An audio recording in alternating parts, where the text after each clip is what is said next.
Good morning. ಬೆಳಗಿನ blog start ಮಾಡಿದ್ದೆ. ನಾನು ಬೆಳಗಿನಿಂದ ಬ್ಲಾಗ್ ಸ್ಟಾರ್ಟ್ ಮಾಡಿದ್ದೇನೆ. ಕ್ಯಾಬೇಜ್ ಪಲ್ಯ ಮಾಡ್ತಾ ಇದ್ದೇನೆ. ತಿಂಡಿ ಕೆಲಸ ಎಲ್ಲ ಆಯಿತು. ಮಧ್ಯಾಹ್ನದ ಅಡಿಗೆ ಇವತ್ತು 5 ಜನ ಇದ್ದಾರೆ. 5 ಜನ ಊಟಕ್ಕಿದ್ದಾರೆ. ಇವತ್ತು ಶುಕ್ರವಾರ, ಹಾಗೆ ನಮಗೆ ತರಕಾರಿ ಕ್ಯಾಬೇಜ್ ಪಲ್ಯ ಮತ್ತು ದಾಲ್ ಸಾರು. ಮತ್ತು ಅವರಿಗೆ ಹೊರಗಡೆಯಿಂದ ಏನಾದರೂ ತಂದಿದ್ದೇ ಇದ್ದಾನೆ ನಾನ್ ವೆಜ್ ಬೇಕಿದ್ದರೆ. ನಾನು ಮನೆಯಲ್ಲಿ ಮಾಡೋದಿಲ್ಲ. ಕ್ಯಾಬೇಜ್ ಬೆಳೆದಿದೆ ಕಾಣ್ತದೆ.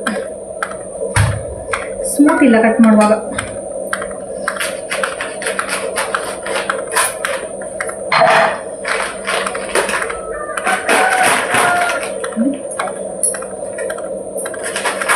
ನನಗೆ ಕ್ಯಾಬೇಜ್ ಪಲ್ಯ ಇಷ್ಟ ತುಂಬ.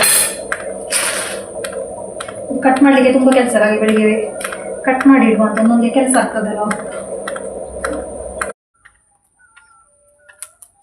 ಇದು ಬೋರ್ಡ್ ಐತೆ.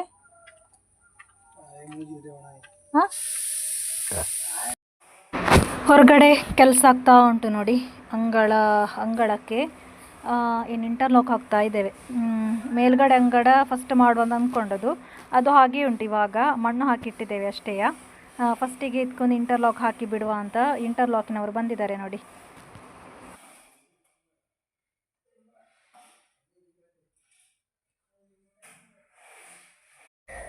ಅಡಿಗೆಲಾಗಿ ಕುತ್ಕೊಂಡಿದ್ದೇನೆ. ದಾಲ್ ಸಾರು ಮತ್ತು ಕ್ಯಾಬೇಜ್ ಪಲ್ಯ.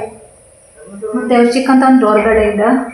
ಇವತ್ತು ಶುಕ್ರವಾರ ಅಂತ ಹೇಳಿದ್ದಲ್ಲ, ಮನೆಯಲ್ಲಿ ಮಾಡುವಾಗಿಲ್ಲ, ಹಾಗಾಗಿ ಹೊರಗಡೆಯಿಂದ ತಂದಿದ್ದಾರೆ. ಹೊರಗಡೆ ಕೆಲಸ ಆಗ್ತಾ ಉಂಟಲ್ಲಿ. ಬಿಸಿಲು ಅಂತ ಹೇಳಿದ್ರೆ ಆ ಬಿಸಿಲಿಗೆ ಅವರೆಲ್ಲ ಯಾವ ರೀತಿ ಕೆಲಸ ಮಾಡ್ತಾರೆ ಅಂತ ನನಗೆ ಮಂಡಿ ಬಿಸಿ ಆಗ್ತಾ ಉಂಟು. ನನಗೆ ಒಳಗಡೆಯಲ್ಲಿ ಕುತ್ಕೊಳ್ಳಿಕ್ಕೆ ಆಗೋದಿಲ್ಲ. ಇಷ್ಟು ಸೆಕೆಂಡ್. ಸಂಜೆಯಿಂದ ವ್ಲಾಗ್ ಮತ್ತೆ ಕಂಟಿನ್ಯೂ ಮಾಡ್ತಾ ಇದ್ದೇನೆ. ಸ್ವಲ್ಪ ವ್ಲಾಗ್ ಮಾಡೋದು. ಇವಾಗ ಅವರಿಗೆ ಚಹಾ ಕೊಟ್ಟು ಬಂದಿದ್ದೇನೆ. ಚಹಾಕ್ಕೆ ತಿಂಡಿ ಏನು ಮಾಡಲಿಲ್ಲ ನಾನು. ಗುಡ್ಡೆ ಬಿಸ್ಕಿಟ್ ಮತ್ತು ಮಿಕ್ಸರ್ ಇತ್ತು, ಅದನ್ನು ಕೊಟ್ಟೆ ನಾನು. ಇವತ್ತು ಕೂಡ ಮಳೆ ಬರುವಾಗ ಉಂಟು. ಅಷ್ಟು ಸೆಕೆ ಆಗ್ತದೆ. ಕೆಲಸ ಆಗ್ತಾ ಬಂತು. ಅಂಗಳೊಂದು ಕ್ಲೀನ್ ಆಗ್ತಾ ಬಂತಲ್ಲ ಅಂತ ಸ್ವಲ್ಪ ಸಮಾಧಾನ ಆಗ್ತಾ ಉಂಟು. ಸಮಾಧಾನ ಅಲ್ಲ, ಖುಷಿ ಆಗ್ತಾ ಉಂಟು.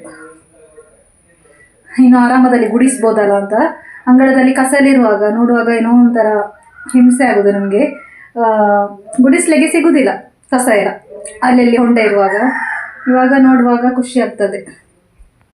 ಈ ಸಲದ ದೀಪಾವಳಿಗೆ ಮೊದಲು ಅಂಗಳೊಂದು ಕ್ಲೀನ್ ಆಗಬೇಕು ಅಂತ ಮನಸ್ಸಲ್ಲಿ ಅಂದ್ಕೊಂಡಿದ್ದೆ ನಾನು. ಓಕೆ, ಒಂದು ಭಾಗ ಆಯಿತು. ಇನ್ನೊಂದು ಪೋರ್ಷನ್ ಕಾಂಕ್ರೀಟ್ ಮಾಡಲಿಕ್ಕೆ ಉಂಟು. ಹಾಗಾಗಿ ಅದು ಹಾಗೆ ಪೆಂಡಿಂಗಲ್ಲಿ ಉಂಟು. ಅದು ಇನ್ನೂ 2 ದಿವಸ ಕಳಿಬೇಕು. ಎಲ್ಲ ಒಟ್ಟಿಗಾದ್ರೆ ಒಂದು ಕೆಲಸ ಕೂಡ ಆಗ್ತಾ ಇತ್ತು. ಅರ್ಧ ಕೆಲಸ ಆಗುವಾಗ ಸ್ವಲ್ಪ ಕಿರಿಕಿರಿ ಕೂಡ ಆಗ್ತದೆ. ಇಲ್ಲಿ ಅಮ್ಮ ಚೋಕೋಬಾರ್ ತಿಂತಾ ಇದ್ದಾರೆ. ಇಂಟರ್ಲಾಕ್ ಹಾಕೋ ಲೆಕ್ಕದಲ್ಲಿ ಚೋಕೋಬಾರ್. ಸೆಕೆ ಆಗ್ತಾ ಉಂಟು, ಹಾಗೆ ಎಲ್ಲರಿಗೆ ಕೂಡ ತೊಂದರೆ. ಚೋಕೋಬಾರ್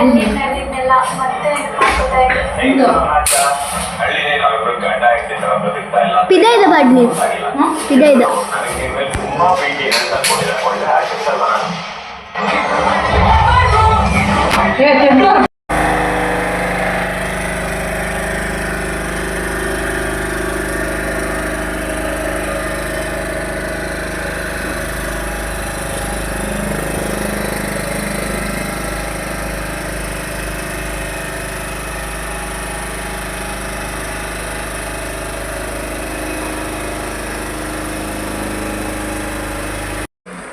ನೆಕ್ಸ್ಟ್ ಡೇಯಿಂದ ವ್ಲಾಗ್ ಕಂಟಿನ್ಯೂ ಮಾಡ್ತಾ ಇದ್ದೇನೆ.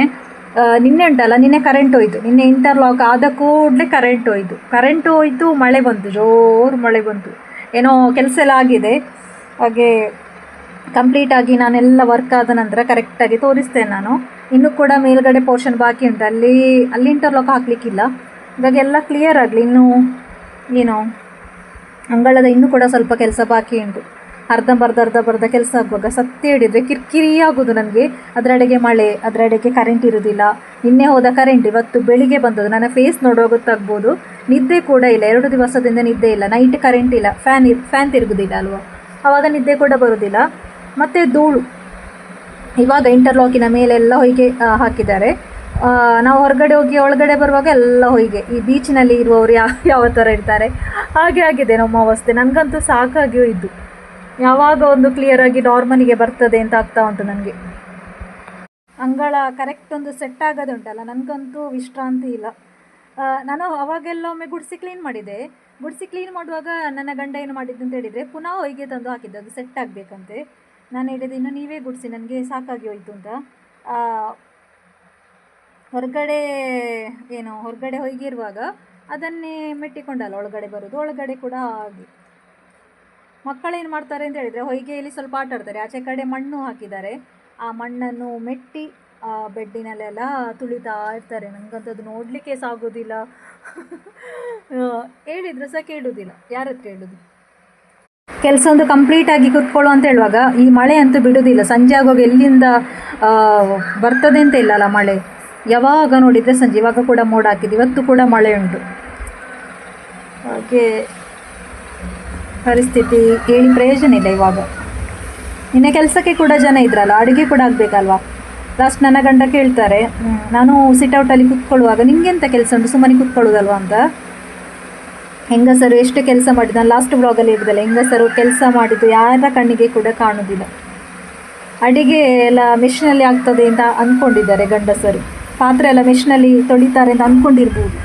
ಅಡುಗೆ ಮಾಡಿದರೆ ಸಾಲದು, ಪಾತ್ರೆ ತೊಳಿಬೇಡ. ಎಲ್ಲ ಕೆಲಸ ಆಗಿ ಆರಾಮದಲ್ಲಿ ಸುಮ್ಮನೆ ಕೂತ್ಕೊಳ್ಳುವಾಗ ಮೊನ್ನೆ ನನ್ನ ಹತ್ರ ಹೇಳಿದ್ದಾರೆ ನನ್ನ ಗಂಡ, ನಿಮಗೇನು ರಾಣಿಯಾಗಿ ಕೂತ್ಕೊಂಡ್ರೆ ಆಯ್ತಲ್ವಾ ಅಂತ. ಏನು ಹೇಳೋದು ಹಾಗೆ ಹೇಳುವಾಗಲ್ವಾ. ನಾನು ಅದರ ಎಡೆಗೆ ಕೂಡ ಬಿಗ್ ಬಾಸ್ ಮಾತ್ರ ನೋಡ್ತಾ ಇದ್ದೆ. ಬಿಗ್ ಬಾಸ್ ಟಿ ವಿಯಲ್ಲಿ ನೋಡಲಿಕ್ಕೆ ಆಗೋದಿಲ್ಲ, ಯಾಕೆಂತ ಹೇಳಿದರೆ ನೈಟ್ ಆಗುವಾಗ ಕರೆಂಟ್ ಹೋಗ್ತದೆ. ಡೇ ಟೈಮ್ ಮೊಬೈಲಲ್ಲಿ ಯಾವುದು ಜಿಯೋ ಹಾಟ್ಸಲ್ಲಿ ಜಿಯೋ ಸಿನಿಮಾ ಯಾವುದರಲ್ಲಿ ನೋಡ್ತೇನೆ ನಾನು. ನೋಡಿ ಉಂಟಲ್ಲ ಪಾಪ ರಕ್ಷಿತಾ ಶೆಟ್ಟಿಗೆ ತುಂಬ ಒಂಥರ ಅವಮಾನ ಮಾಡ್ತಾರಲ್ವ, ನನಗೆ ಅದಂತೂ ಸಹಿಸ್ಲಿಕ್ಕೆ ಆಗೋದಿಲ್ಲ. ನನಗೆ ಟಿ ವಿ ನೋಡುವಾಗ ಆಗೋದು, ಅವರಿಗೆ ಹೋಗಿ ಬೈದು ಬರಬೇಕು ಅಂತ ಆಗ್ತದೆ, ಅಷ್ಟು ಸಿಟ್ಟು ಬರ್ತದೆ ನನಗೆ. ನಿನ್ನೆ ಯಾರು ಜಾಹ್ನವಿ ಮತ್ತೊಬ್ಬರು ಹೆಸರೆಂತಪ್ಪ, ಮತ್ತೊಬ್ಬರು ಇದ್ದಾರಲ್ಲ ಜಾಹ್ನವಿ ಒಟ್ಟಿಗಿರುವವರು, ಅವರು ರಕ್ಷಿತಾ ಶೆಟ್ಟಿಯ ಡ್ರೆಸ್ ನೋಡಿ ಏನೋ ಒಂದು ಹೇಳ್ತಾರಲ್ವಾ, ಎಲ್ಲಿಂದ ಬಂದದ್ದು ಅಂತ ಇದರಲ್ಲೇ ಗೊತ್ತಾಗ್ತದೆ ಅಂತ. ಆ ಥರ ಎಲ್ಲ ಮಾತಾಡೋದು ಅದು ಅಹಂಕಾರದ ಮಾತಲ್ಲ.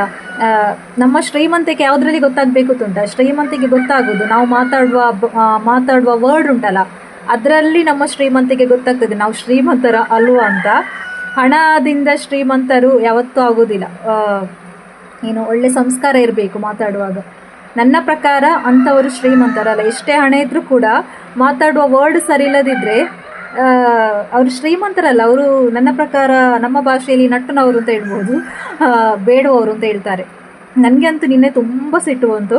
ಹೆಚ್ಚಿನವರಿಗೆ ಕೂಡ ಆ ಒಂದು ವರ್ಡ್, ಅವರು ಮಾತಾಡಿದ ಶೈಲಿ ರಕ್ಷಿತಾ ಶೆಟ್ಟಿ ಹತ್ರ ತುಂಬ ಸಿಟ್ಟು ಬಂದಿದೆ ಅಲ್ಲ. ನನಗೆ ರಕ್ಷಿತಾ ಶೆಟ್ಟಿ ವ್ಲಾಗ್ ಮಾಡುವಾಗ ತುಂಬ ಏನು ಫೇವರೇಟ್ ಅಲ್ಲ, ಆದರೆ ಇಷ್ಟ ಇತ್ತು ನನಗೆ, ಮನಸ್ಸು ಒಳ್ಳೇದಿದೆ ಅಂತ ನನಗೆ ಅನಿಸ್ತಾ ಇತ್ತು ಅವರದು. ಆದರೆ ಬಿಗ್ ಬಾಸಿಗೆ ಹೋದ ನಂತರ ತುಂಬ ಹೇಳಿದರೆ ತುಂಬ ಫೇವ್ರೇಟ್ ಆಗಿದ್ದಾರೆ. ತುಂಬ ಒಂಥರ ಇನ್ನೋಸೆಂಟ್ ಆಗಿ ಕರೆಕ್ಟಾಗಿ ಆಟ ಆಡ್ತಾ ಇದ್ದಾರೆ. ಹಾಗೆ ಅದು ನೋಡಿ ತುಂಬಾ ಒಂಥರ ಮನಸ್ಸಲ್ಲಿ ಸಿಟ್ಟು ಬರ್ತಾ ಉಂಟಾಗಿ. ಇವತ್ತು ಕಾಯ್ದು ನಾನು ಕಿಚ್ಚ ಸುದೀಪ್ ಬಂದ ನಂತರ ಏನಾಗ್ಬೋದು ರಿಸಲ್ಟ್ ಇದ್ದ ಅವರಿಗೆ ಬೈಬೇಕು ಅಂತ ನಾನು ಕಾಯ್ತಾ ಇದ್ದೇನೆ. ಹಾಗೆ ಬಿಗ್ ಬಾಸ್ ನೋಡುವವ್ರಿಗೆ ನಾನು ಹೇಳೋದು ಅರ್ಥ ಆಗ್ಬೋದು, ಬಿಗ್ ಬಾಸ್ ನೋಡೋದವ್ರು ಅಂದ್ಕೊಳ್ಬೋದು ಇವಳೇನು ಹುಚ್ಚು ಮಾತಾಡ್ತಾ ಇದ್ದಾಳೆ ಇದ್ದ ಅಲ್ವಾ.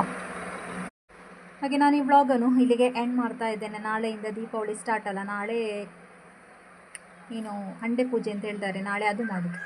ನೆಕ್ಸ್ಟ್ ಸೋಮವಾರದಿಂದ ದೀಪಾವಳಿ ಸ್ಟಾರ್ಟ್. ಹಾಗೆ ಮತ್ತೊಮ್ಮೆ ಎಲ್ಲರಿಗೂ ಕೂಡ ಹ್ಯಾಪಿ ದೀಪಾವಳಿ. ನೆಕ್ಸ್ಟ್ ವ್ಲಾಗ್ ಇನ್ನೊಂದು ದಿವಸ ಬಿಟ್ಟು ಹಾಕ್ತೇನೆ. ಹಾಗೆ ಇಷ್ಟಾದರೆ ಲೈಕ್ ಮಾಡಿ. Thank you.